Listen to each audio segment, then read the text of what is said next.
باقی آپ اپنی مشکلات کے لیے، مزید آسانیوں کے لیے، آل اولاد کی اور اپنی ہر طرح کی عافیت کے لیے نوٹ کر لیں۔ مغرب کے بعد 103 دفعہ آپ نے پڑھنا ہے۔ اللہ کے 4 نام ہیں، یا سبوح، یا قدوس، یا غفور، یا ودود۔ یہ 103 دفعہ اول آخر 11 مرتبہ درود ابراہیمی، یہ پڑھ کے جو آپ اپنے تمام مسائل کی نیت کر کے دعا کر لیا کریں، اور انشاءاللہ اس میں یہ ہوگا کہ آپ کے مسئلے حل ہوں گے اور آپ کی اولاد آپ کی تابعدار بھی ہوگی اور آپ کی آنکھیں ٹھنڈک بنے گی۔ تو گویا کہ ہر انسان اپنے زعم میں اور اپنے اصول اور نظریے کے مطابق ترقی کے راستے پر چلنا چاہتا ہے، اور ظاہر ہے کہ ترقی انسان کی فطرت اور نیچر ہے، اور انسان کو اگر دیکھے تو انسان 2 چیزوں سے مرکب ہے، ایک جسم اور دوسری روح۔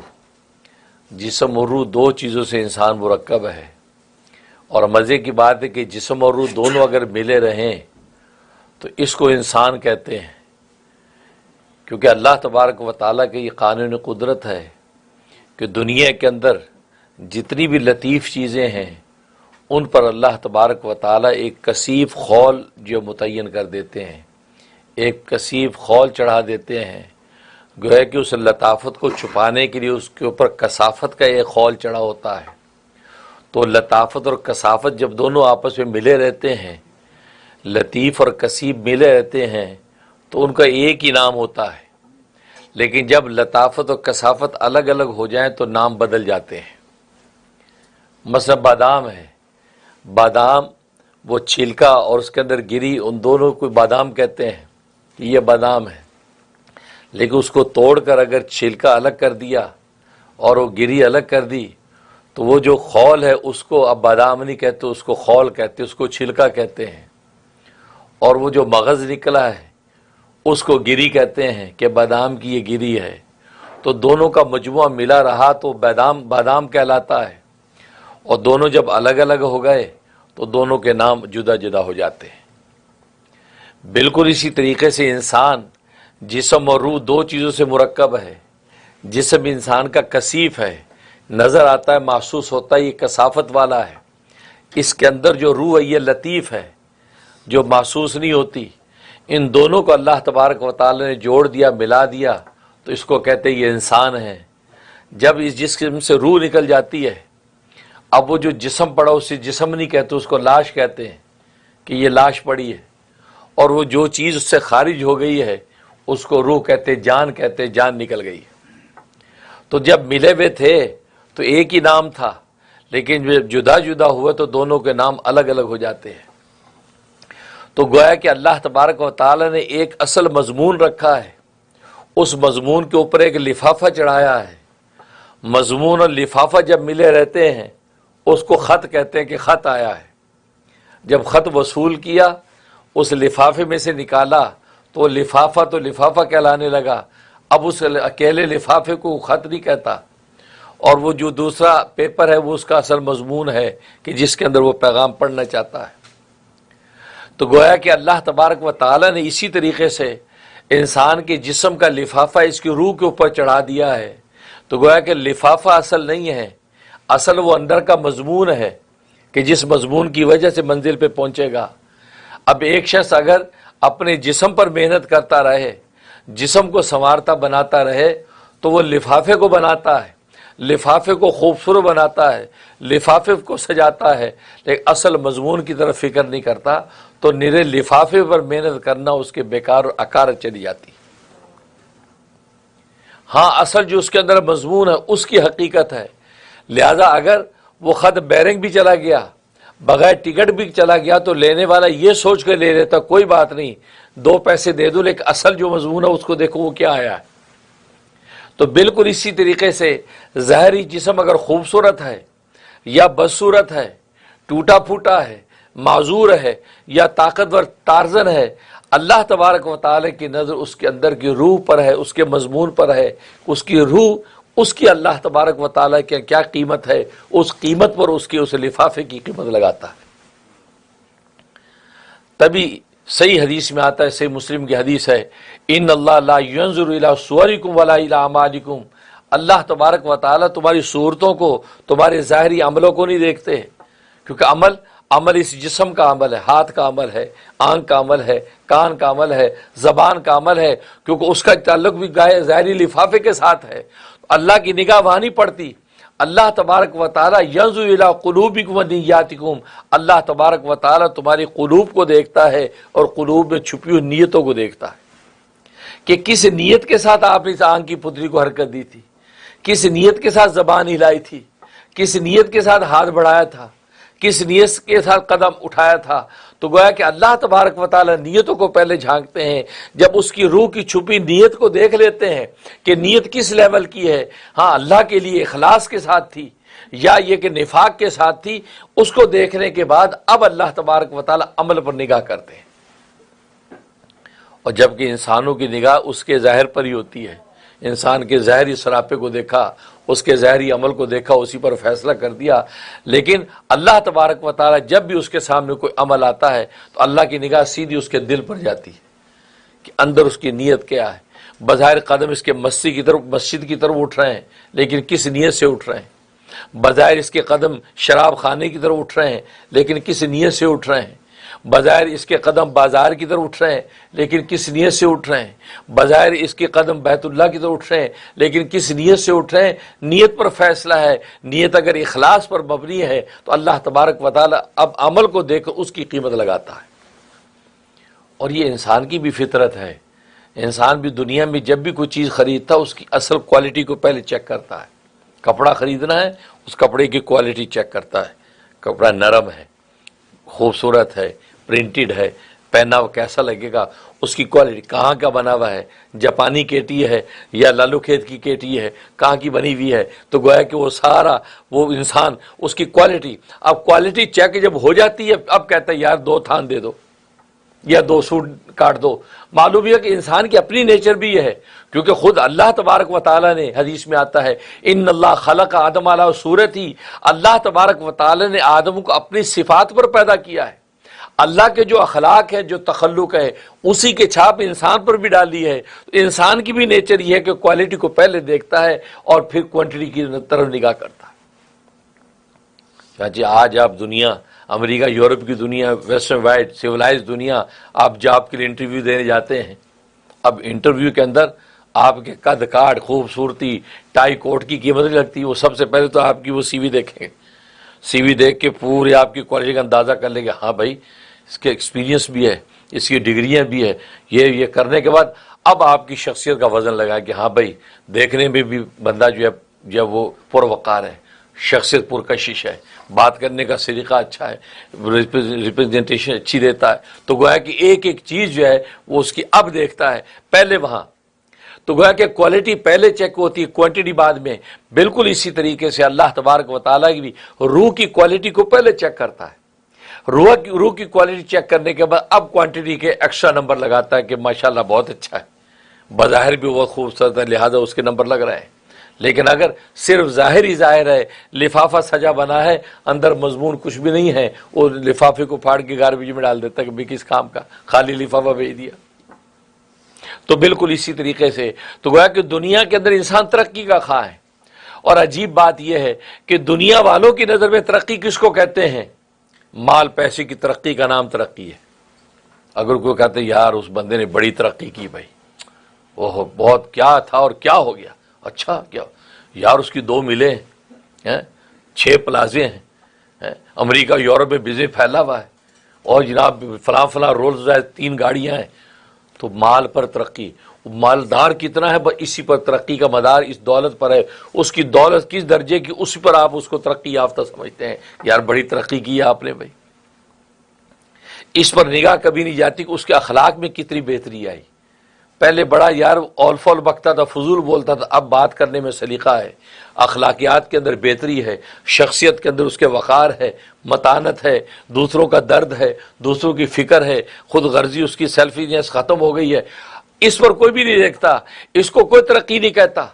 کوئی شخص اگر بہت ہی با اخلاق بن گیا تو کوئی لوگ یہ نہیں کہتے یار بڑا ترقی کر گیا، وہ کیا یار بڑا با اخلاق ہو گیا، بڑا شستہ بولتا ہے، بڑی تمیز سے بات کرتا ہے، بڑی عزت و انکساری سے پیش آتا ہے، اس کو لوگ ترقی نہیں سمجھتے۔ حالانکہ حقیقت میں وہی ترقی تھی، کیونکہ وہ روح کی ترقی تھی۔ لیکن یہاں دولت پر فیصلہ ہو رہا ہے کہ دولت کی ترقی اصل میں ترقی ہے کہ دولت مند کتنا ہے. اگر اس سے ہٹ کر آپ ترقی کی ساری راہیں اس کے بتا دیں تو آخر میں پوچھیں گے یار کوئی کمائے شمائے کیا ہے؟ نہیں ویسے تو بیچارہ بس دو وقت کی روٹی مشکل سے. یار چھوڑو یار، پھر کیا ترقی؟ پی ایچ ڈی ڈاکٹر بن گیا تو فائدہ کیا ہوا؟ اتنی ڈگریاں لی تھے فائدہ کیا ہوا؟ روٹی فاقے گزر رہے ہیں یار، کی کیا ترقی کی؟ اس کو ترقی نہیں سمجھتے. اللہ تبارک و تعالی نے اس صورت مبارکہ سورۃ زلزال میں اسی حقیقت کا پول کھولا ہے کہ جس کو تم ترقیہ سمجھتے ہو، وقت آئے گا تم خود پچھتاؤ گے کہ اوہو کاش ہم اس کو ترقی نہ سمجھتے، ہم ترقی کا راستہ تو کچھ دوسرا تھا، اس راستے کو اگر ترقی سمجھتے آج ہم کسی منزل پر پہنچے ہوتے. تو مال و دولت کی ترقی کو انسان ترقی سمجھ کر گویا کہ دھوکے میں رہتا ہے. اس دھوکے کی وجہ سے پھر انسان ظاہر ہے کہ جب آنکھ کھلتی ہے اب وقت گزر چکا ہوتا ہے، اب پھر یہ کہتا ہے کہ اوہو اب یہ کیا ہو گیا.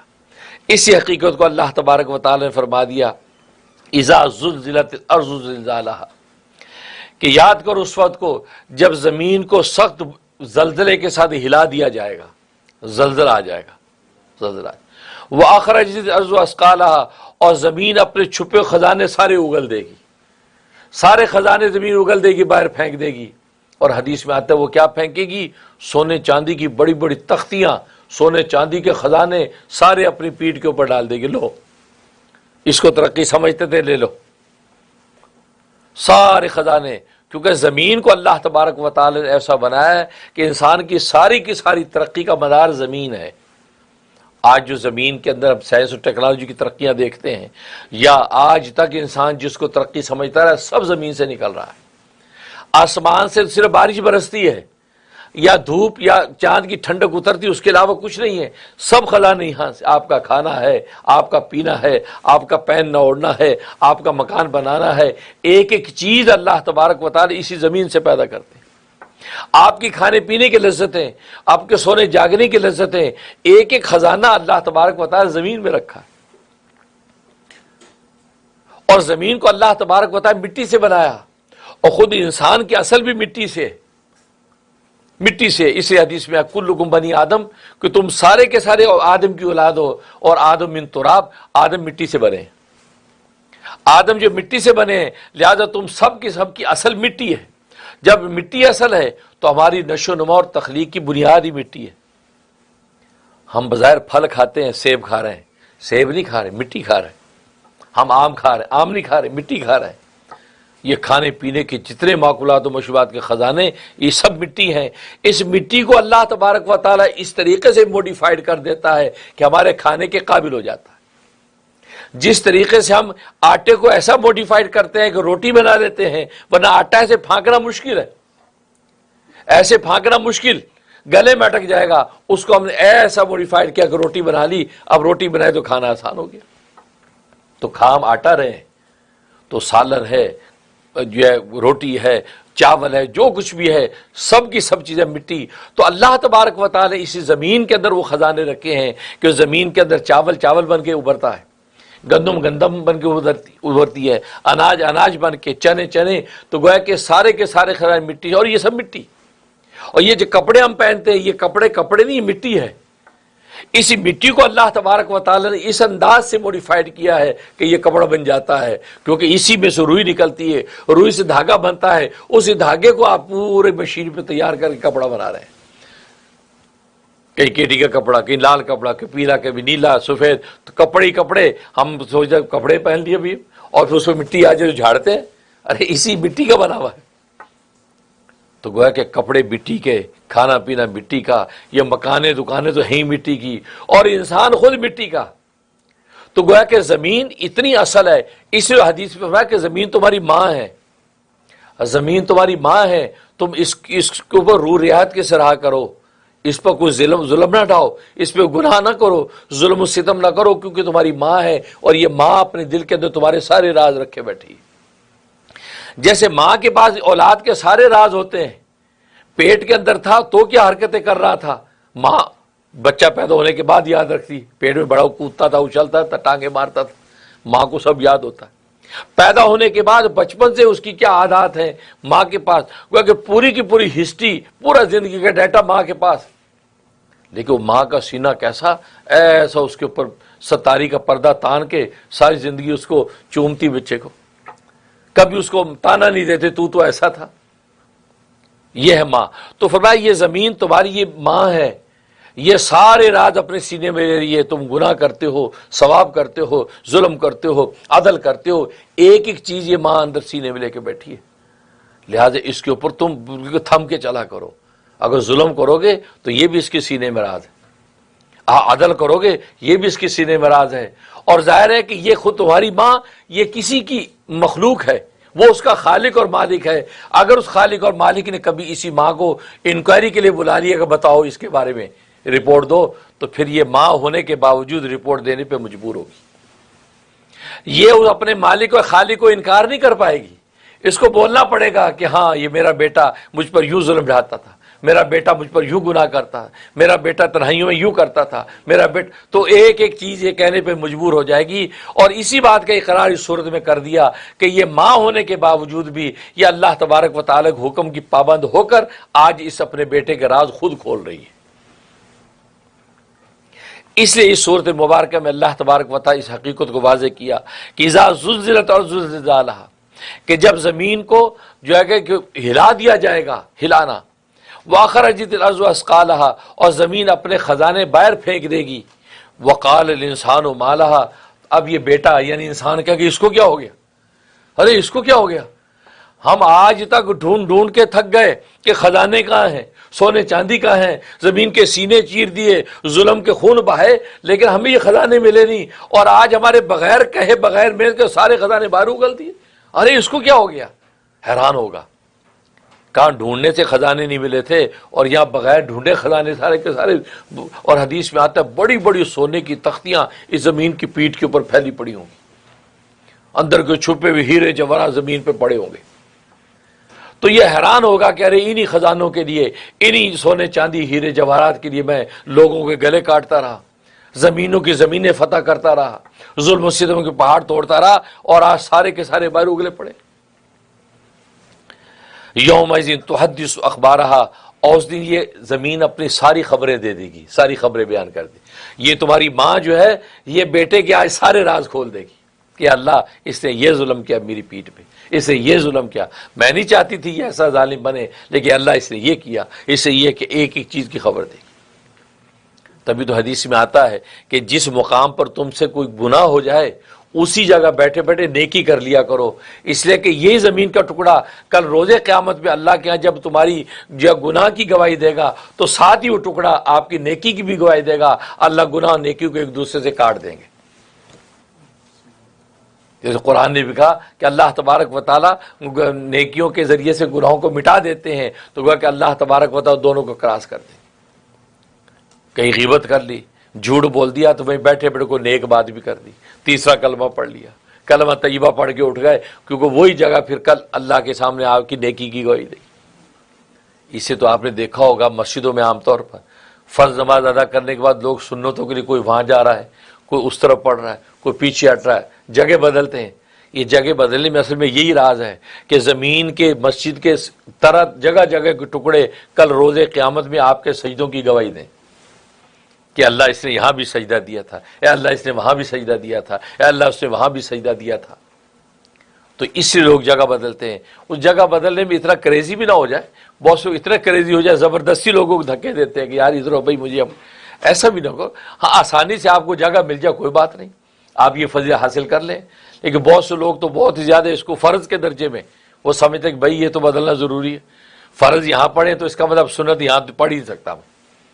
اب ان صاحب کو بھائی صاحب ادھر آ جائیں، نہیں میں نہیں آتا بھائی، یار عجیب آدمی، یار تم ادھر آ جاؤ میں ادھر چل جاؤ، کیا ہو جائے گا، پھڈا شروع، نہیں یہ نہیں۔ لیکن ویسے آسانی سے ملے تو کہنے کا مطلب یہ جگہ بدلنا بھی اسی حقیقت فلسفے کے تحت تھا کہ زمین کا ایک ایک ٹکڑا کل روز قیامت میں گواہی دے گا۔ فرمایا یومئذ تحدث اخبارہا، اس دن یہ زمین اپنی ساری خبریں بیان کر دے گی۔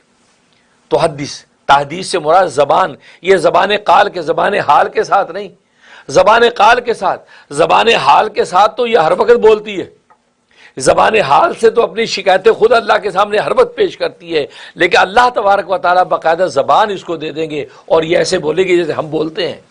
ایک ایک چیز بولے گی۔ فرمایا کہ کیوں بولے گی بھئی یہ تو ماں تھی، اب ماں ہو کر یہ کیسی ماں ہے کہ ہمارے خلاف بول رہی؟ کہتے بِأَنَّ رَبَّكَ أَوْحَىٰ، اس لیے بولے کہ اس کے رب نے حکم دے دیا کہ بول، اب کیا کرے؟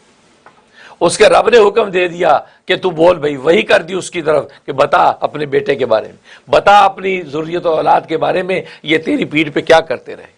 ہم نے تو جینے سے رہنے کے لیے ان کو ٹھکانہ دیا تھا تیری پیٹھ پہ، یہ تیری پیٹھ پہ کیا کرتے رہے؟ یہ پھر اپنے پیٹ سے سارے کے سارے راز اگلے گی۔ جب راز اگلے گی تو یومئذ یصدر الناس اشتاتا لیروا اعمالهم، کہ اس دن پھر لوگ جو ہے وہ متفرق ہو جائیں گے، متفرق ہو جائیں گے تاکہ دیکھیں اپنے اعمال کو۔ کیا مطلب؟ دائرے دو طرح کے بن جائیں گے، فرما بردار اور نافرمان، نیک اور بد، کیونکہ جب خبریں دے گی، گواہیاں دے گی، تو ایک نیکی والے ہوں گے تو نیکی کے راستے پہ، دوسرے برائی والے تو اصحاب الیمین اصحاب الشمال، جو سیدھے ہاتھ والے ہوں گے تو گویا کہ جنتوں کی طرف چلیں گے، ان کے اعمال ان کے ساتھ، اور جو برے ہوں گے وہ جہنم کے راستے کی طرف چلیں گے، کیونکہ ظاہر ہے کہ وہ متفرق ہو گئے۔ فَمَن يَعْمَلْ مِثْقَالَ ذَرَّةٍ خَيْرًا يَرَهُ، پر اس دن جو ہے ان کو اعمال دکھائے جائیں گے، یہاں تک کہ فَمَن يَعْمَلْ مِثْقَالَ ذَرَّةٍ، اگر ایک مسقال کے برابر بھی کسی نے کوئی عمل کیا ہوگا اچھا تو یراہ، وہ اپنے اس نیک عمل کو دیکھ لے گا۔ ہر ایک کا رتی برابر بھی نیک عمل ہے، اللہ تبارک و تعالیٰ وہ نیک عمل اس کے سامنے کر دیں گے، اور یہ زمین یہ ٹیپ ریکارڈر کی طرف معمولی سے معمولی عمل بھی سیو کیے ہوئے، اور وہ کل اس کے سامنے اگل دے گی۔ وَمَن يَعْمَلْ مِثْقَالَ ذَرَّةٍ شَرًّا يَرَهُ، اور جسے ایک رتی برابر ذرہ برابر گناہ کیا ہوگا تو وہ گناہ بھی وہ انسان خود دیکھ لے گا، کیونکہ یہ اس گناہ کو بھی اللہ کے سامنے پیش کر دے گی، اس سے یہ گناہ کی۔ یہ سورۃ زلزال جو ہے اس کے اندر اللہ تبارک و تعالیٰ نے یہ حقائق بیان کیے۔ یہ سورۃ زلزال یہ مدنی سورت ہے۔ مدنی کا مطلب ہے کہ ہجرت مدینہ کے بعد نازل ہوئی، کہ جو صورتیں اور آیات ہجرت مدینہ سے پہلے نازل وہ مکی کہلاتی ہیں، اور جو ہجرت مدینہ کے بعد نازل وہ مدنی کہلاتی ہیں۔ یہ جو سورت زلزال ہے یہ سورت یہ مدنی ہے، چنانچہ جمہور مفسرین کا یہ قول ہے کہ یہ مدنی سورت ہے، اگرچہ بعض مفسرین فرماتے ہیں یہ مکی سورت ہے، یعنی ہجرت مدینہ سے پہلے نازل ہوئی، لیکن علامہ سیوطی رحمہ اللہ تعالیٰ فرماتے نہیں، جمہور کا قول درست ہے کہ یہ مدنی سورت ہے۔ دلیل پیش کرتے ہیں کہ ابو سعید خدری رضی اللہ تعالیٰ عنہ کی حدیث ہے، ابو سعید خدری رضی اللہ تعالیٰ عنہ نے جب یہ سورت سنی تو رسول اللہ صلی اللہ علیہ وسلم سے پوچھا، اے اللہ کے رسول، کیا میں اپنا ہر عمل کل کو دیکھ لوں گا؟ جو بھی کروں گا وہ مجھے دکھا دیا جائے گا؟ فرمایا کہ ہاں بالکل۔ کہا کہ بڑے سے بڑا عمل بھی؟ کہا کہ ہاں بڑے سے بڑا بھی۔ فرمایا چھوٹے سے چھوٹا عمل بھی؟ کہا چھوٹے سے چھوٹا عمل بھی تو دیکھ لے گا۔ اس پر کہتے ہو میری ماں مجھے گم پائے، یہ عرب کے اندر محاورہ ہے اپنے آپ کو کوسنے کا، کہ یہ ہر چھوٹا ہر بڑا عمل کل جو ہے وہ انسان کے سامنے آ جائے گا۔ ہم تو پتہ نہیں چھوٹے بڑے کیسے کیسے عمل کر جاتے ہیں، بعض کو چھوٹا سمجھ کے کر دیتے بھئی کس نے دیکھا، لیکن یہ تو کل وہ سارا سامنے آ جائے گا۔ او ہائے، سو اپنے آپ کو کوسا۔ اس پر نبی پاک صلی اللہ علیہ وسلم نے کہا، ابو سعید تو خوش ہو جا، خوش ہو جا کہ بڑا عمل جو ہے یعنی نیک عمل جو ہے اللہ تبارک و تعالیٰ اس کو 10 گنا بڑھا کر تجھے عطا کریں گے۔ تو پریشان نہ ہو، نیک عمل جو کرے گا، برا جو کرے گا وہ جتنا ہے وہ اتنا ہی رہے گا، ایک ہے تو ایک ہی ہوگا، ایک ذرے برابر تو ذرہ برابر ہی رہے گا، لیکن اگر تم نے نیک عمل ذرہ برابر کیا تو اس کو اللہ 10 گنا بڑھا کر تجھے عطا کریں گے۔ تو خوشخبری ہے تیرے لیے۔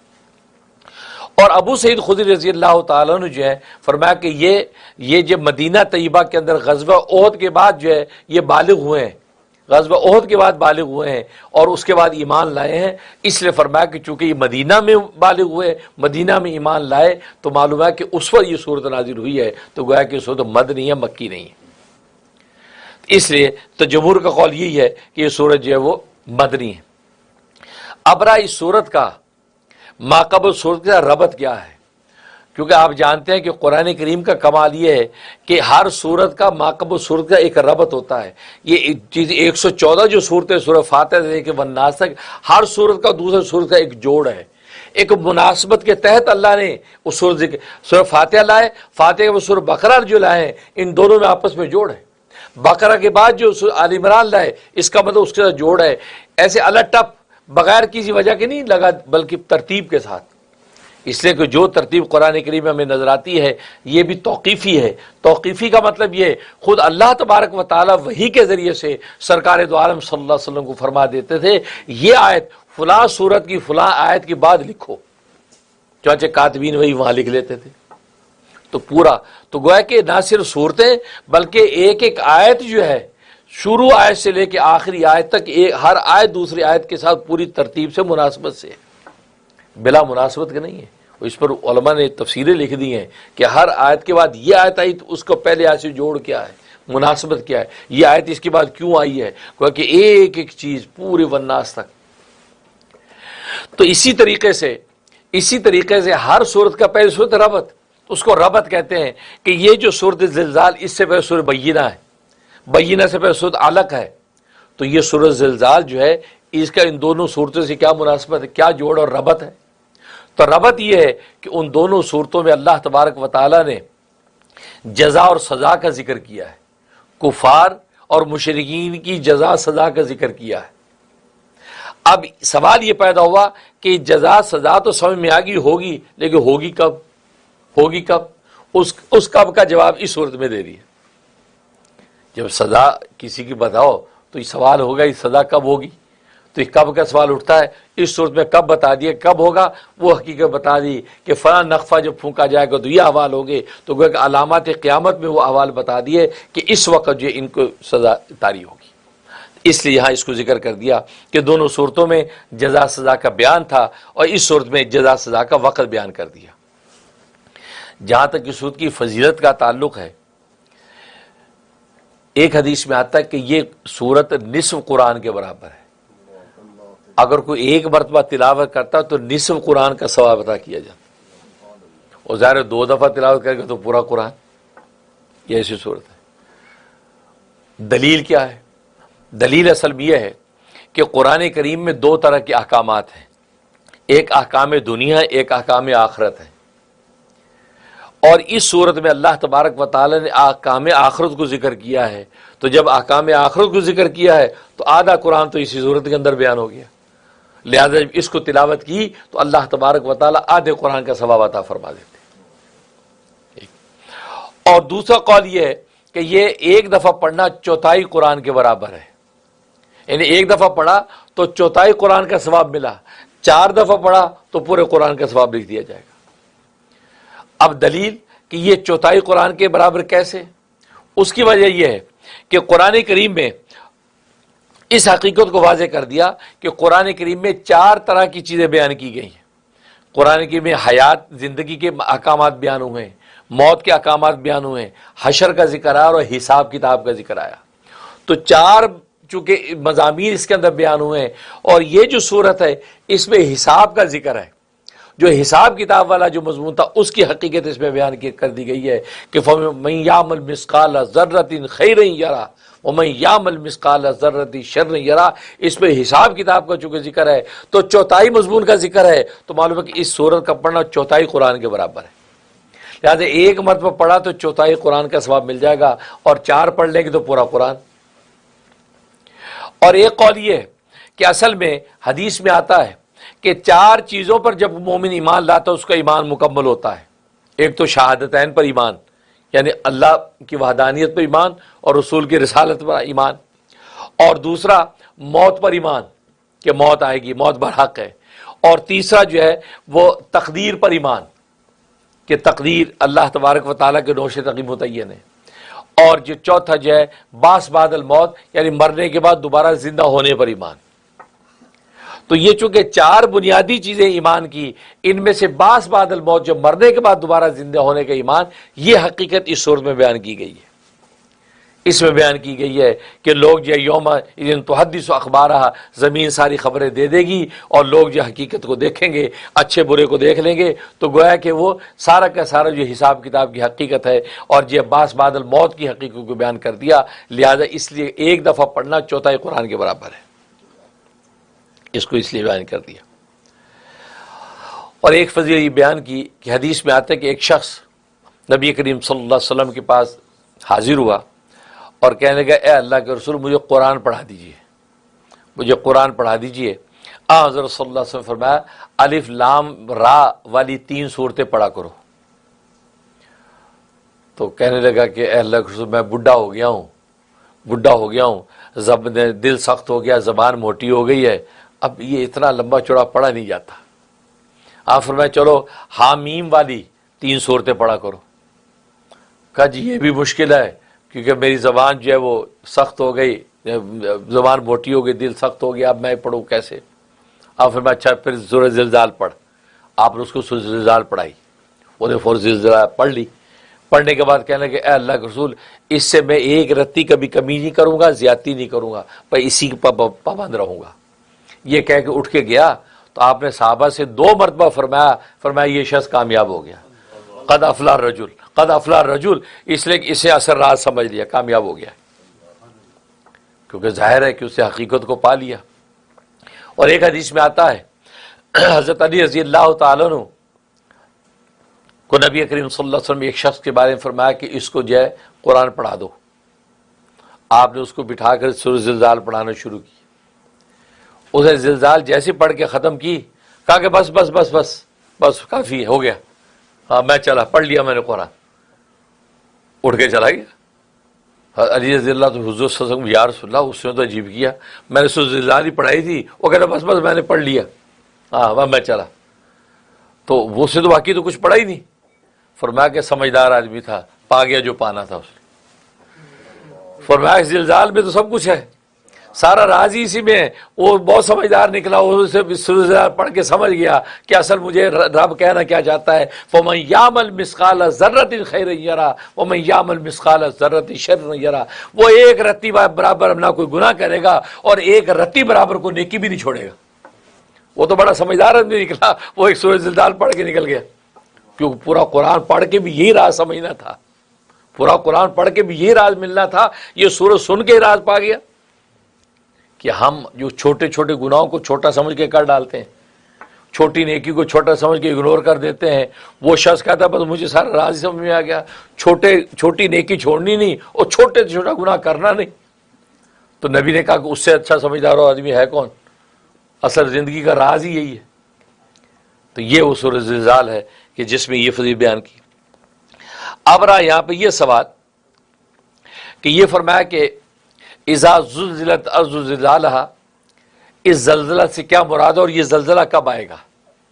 کیونکہ اس سورت کا نام ایک تو زلزال ہے اور ایک سورت الزلزلہ بھی ہے, کیونکہ زلزلہ بھونچال آئے گا.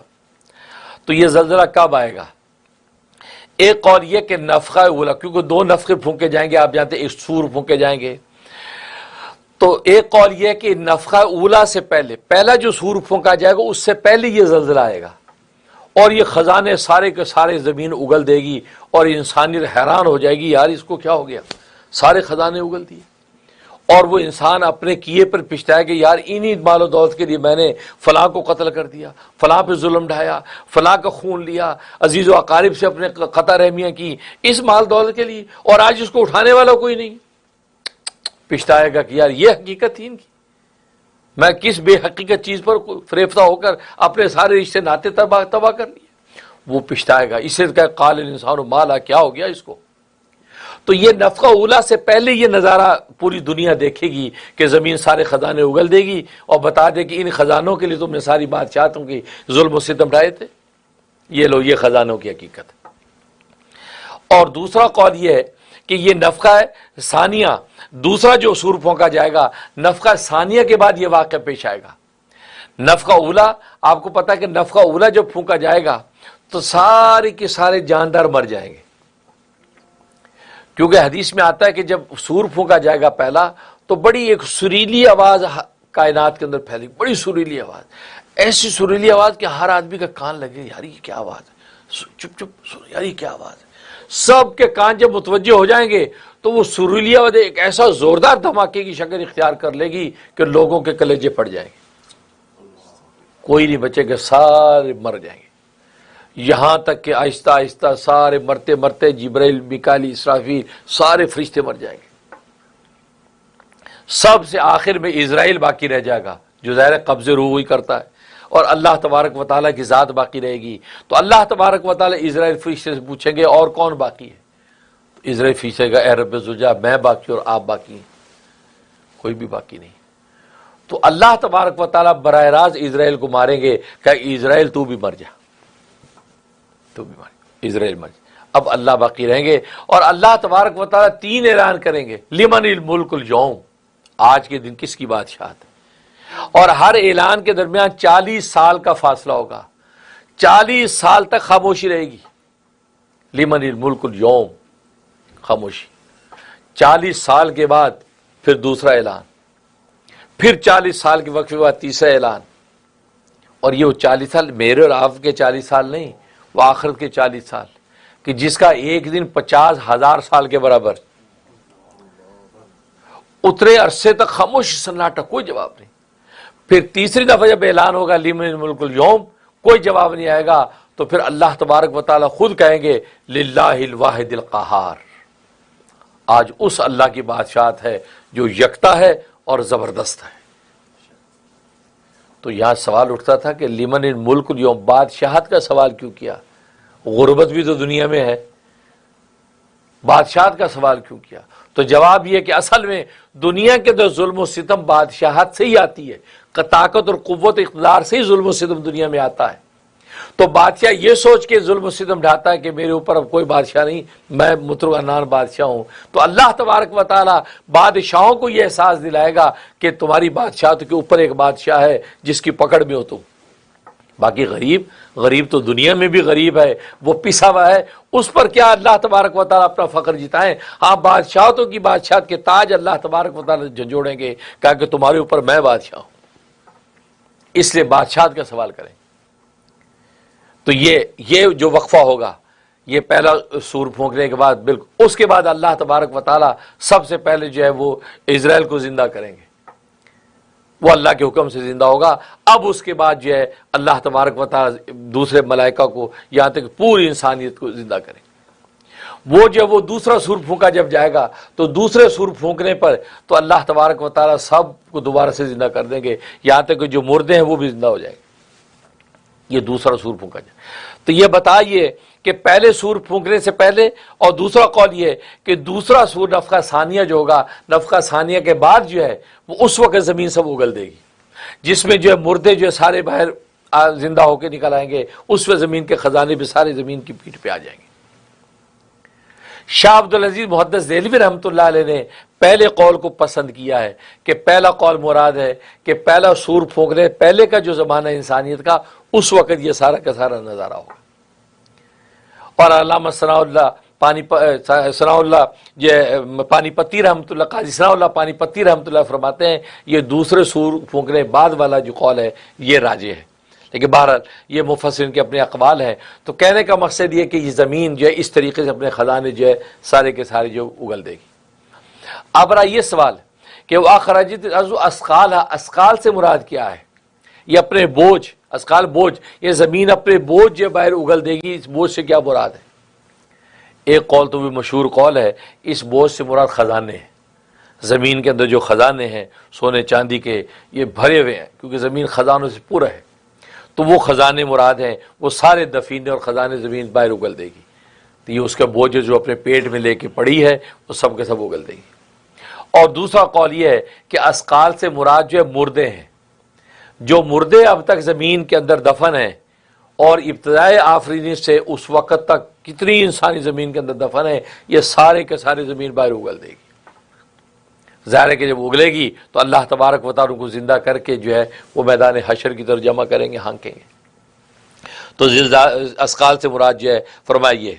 اور تیسرا قول یہ ہے کہ اثقال سے مراد جو ہے خیر و شر کی گواہیاں، یہ جو گواہیاں جو زمین دے گی ہر ایک کے بارے میں سے، یہ خیر کیا، یہ شر کیا، یہ خیر کیا، یہ شر کیا، یہ مراد ہے کہ وہ ساری کی ساری گواہیاں اس کے پیٹ کے اندر ہے، وہ سارے کے سارے بوجھ جو ہے لوگوں کے رازوں کے اس کے پیٹ کے اندر ہے، یہ سارے کے سارے راز اگل دے گی، اور ہر ایک کے بارے میں زمین بتا دے گی۔ جیسے اللہ تبارک و تعالیٰ پوچھتے جائیں گے، یہ بتا دی جائے گی میری پیٹھ کے اوپر سے یہ گناہ کیا، میری پیٹھ کے اوپر سے یہ نیکی کی، فلاں نے یہ کیا، تو کہا کہ زمین سارے کے سارے راز جو کھل دے گی، تو وہ خیر اور شر کی جتنی گواہیاں ہیں وہ ساری کی ساری زمین اگل دے گی۔ تو اثقال سے بعد وہ گواہیاں ہیں جو اس کے پیٹ کے اندر ہے۔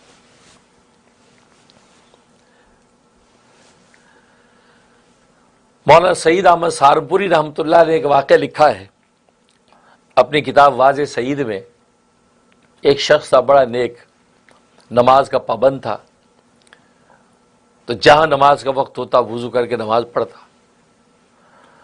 تو ایک مرتبہ قافلے میں چلا جا رہا تھا، تو ایک جگہ قافلہ رکا، نماز کا وقت ہوا، یہ بھی نماز کے لیے وضو کرنے. اس کے بعد ایک مٹی کا لوٹا تھا، وہ مٹی کے لوٹے میں سے پانی بھرا، اور جب اپنے قضا حاجت فارغ ہوا، فارغ ہو کے اپنا جو ہے وہ وضو شروع کر کے آنے لگا، تو وہ اس کا لوٹا کے ہاتھ سے چھوٹا تو نیچے پتھر تھا، پتھر پہ لگا، پتھر سے لوٹا ٹوٹ گیا، لوٹا ٹوٹ گیا.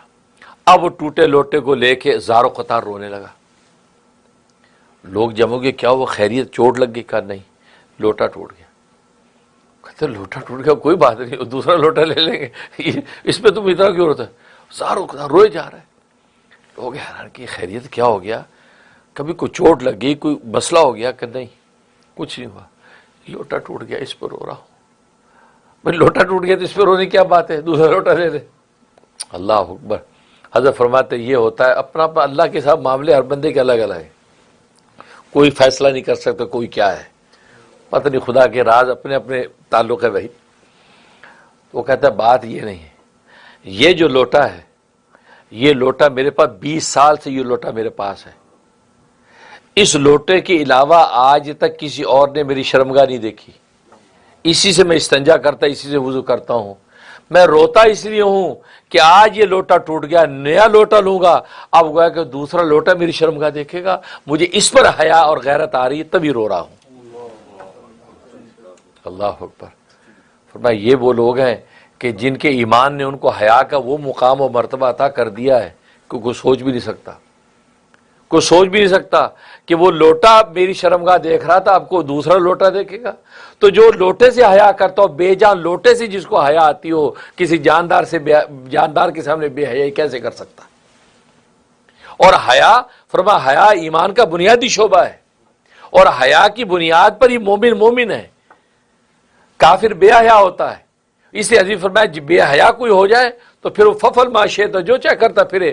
حیا ہی وہ اصل میں وہ روک ہے کہ جو ایمان کی برکت سے اس بندے کو اللہ کی نافرمانی سے روکتی ہے کہ نافرمانی کرنے لگتا مومن، اس کو اللہ سے حیا آتی ہے، یار اس کا کھاتا ہوں، گاتا کسی اور کا ہوں، جس کا کھاتا ہوں اسی کا گاتا ہوں، جس نے دیا اسی کی نماز پڑھوں یار میں. تو لیکن جب اس سے ہٹتا ہے تو اس کو حیا آ جاتی ہے، یار خدا کا کھاتا ہے اور گاتا کسی دوسرے کا ہے، گاتا تو بت کا ہے، تو اس کو حیا آ جاتی. تو حیا، تو فرمایا دیکھو یہ ہے وہ مومن کی شان. تو یہ مزاج جب پیدا ہو جاتا ہے تبھی تو قرآن کریم میں بھی صحابہ کرام رضوان اللہ علیہم اجمعین کو اللہ تبارک و تعالیٰ کا درجہ احسان، اللہ کا استعداد اس قدر حاوی ہو گیا تھا کہ جب وہ قضاء حاجت کے لیے جاتے تھے، قضاء حاجت کے لیے جاتے تھے صحابہ، تو اپنے آپ کو یوں سمیٹ کے یوں چھپ کے بیٹھتے تھے کہ اللہ میاں دیکھ رہا ہے. یعنی اپنی شرمگاہ کو اتنا چھپاتے تھے کہ یہ اللہ میاں دیکھ رہا، یوں دورے ہو جاتے تھے. اللہ نے قرآن میں کہا تم دورے ہو بھی جاؤ تو دیکھ تو میں پھر بھی رہا ہوں، تو لہذا ریلیکس، تم مجھ سے کہاں چھپ کے جاؤ گے؟ وہ تو میں نے جو گائیڈ لائن لائف کی بنائی اس پہ عمل کرو بس، لیکن اپنے آپ کو اتنی تکلیف میں نہ ڈالو. لیکن صحابہ کی حیا اور غیرت کو آپ دیکھیں کہ وہ نبی پاک صلی اللہ علیہ وسلم کی تربیت کے نتیجے میں بیچارے اپنے آپ کو دوہرا کر کے بیٹھتے کہ اللہ میاں دیکھ رہا ہے کہ آپ کیا کر رہے ہیں. اللہ میں کہتا ہے دورے ہو کر کے آپ مجھ سے چھپ جاؤ گے؟ اس کے بعد سے فرمایا کہ صحابہ کرام کو ریلیکس ہوا کہ ہاں بھی کوئی بات نہیں. لیکن عام حالات کے اندر انسان بے حیائی کرے تو وہ مومن کی شان نہیں ہے. اس لیے فرمایا کہ خبر یہ جو زمین ہے، اس سے جب حیا ہمیں آئے گی کہ یار یہ زمین ہماری ماں ہے، یہ اپنے سینے میں راز جمع کیے جا رہی ہے، یہ کسی اور کو تو نہیں بتائے گی، لیکن جس کی ہے اگر اس سے حکم دے دیا تو پھر تو بتانا پڑے گا اس کو. لہٰذا دنیا میں زمین کبھی کسی کا ہمارا راز نہیں کھولتی، زمین کی دھرتی پہ ہم کہاں کہاں گناہ کرتے پھرتے ہیں، لیکن یہ کبھی کسی کے سامنے راز نہیں کھولتی کیونکہ اب ماں ہے. لیکن اللہ تبارک و تعالی بِأَنَّ رَبَّكَ أَوْحَىٰ، جب اس کا اپنا پالنے والے ہی اس کو حکم دیتا ہے کہ بتا اس نے کیا کیا ہے، تو پھر تو وہ ماں مجبور ہے اب راز کھولے گی. اس لیے اس زمین سے بھی حیا کیا کرو کہ ہم اس پر گناہ کریں تو یہ کل روز قیامت میں ہمارے بارے میں کیا گواہی دے گی. تو یہ ہے. تو اسقال سے مراد وہ خیر و شر کی شہادت اور خبریں ہیں کہ جو اس وقت جو ہے وہ پیش کی جائیں گی. اس کے بعد فرمایا کہ یہاں جو یہ کہا کہ زمین جو ہے وہ یوم اذن تحدث اخبارہ، وہ بیان کرے گی اپنی خبریں. تو زمین تو بے جان چیز ہے، بے عقل چیز ہے، تو بے جان بے عقل وہ کیا خبریں بیان کرے گی بھائی؟ اب اینٹ ہے، اینٹ کیا بولے گی؟ پتھر کیا بولے گا؟ زمین کیا بولے گی؟ تو یہ کیسے کہہ دیا یوم تحدث؟ اور تحدث تعزیز تو زبان سے باقاعدہ قول کرنے کو کہتے ہیں. تو زبان سے یہ زمین کیسے کہ زمین تو بے جان چیز ہے، اس کی زبان کہاں؟ یہ کیسے بولے گی؟ تو اس کا ایک جواب ہے حکیم الامت مجدد ملت مولانا اشرف علی تھانوی رحمہ اللہ تعالیٰ نے بڑا خوبصورت دیا. فرمایا کہ زبان جو ہے یہ بھی تو گوشت کا لوتھڑا ہے، یہ کیسے بول رہی ہے؟ اس زبان کے لیے بھی ایک زبان چاہیے تھی. زبان کیونکہ اس پر اعتراض ہوا تھا کہ یہ ہاتھ بولے گا، پیر بولیں گے، دل بولے گا، یہ کان بولیں گے، تو یہ بھائی یہ ایک ہاتھ کی تو کوئی زبان نہیں کیسے بولے گی؟ یہ تو گوشت ہے. یہ ران بولے گی، ران تو گوشت کا لوتھڑا کیسے بولے گی؟ تو حضرت نے الزامی سوال کیا کہ زبان بھی تو گوشت کا لوتھڑا، وہ کیسے بولتی ہے؟ تو اس کے لیے بھی ایک زبان چاہیے. پھر معلوم ہے کہ جو اللہ اس زبان کو بلوا رہا ہے وہی اللہ ران کو زبان بنا دے گا، ران بولے گی. وہی ہاتھ کو زبان بنا دے گا، ہاتھ بولے گا. کان کو زبان کان بولے گا. تو جسم کا ایک عضو جو ہے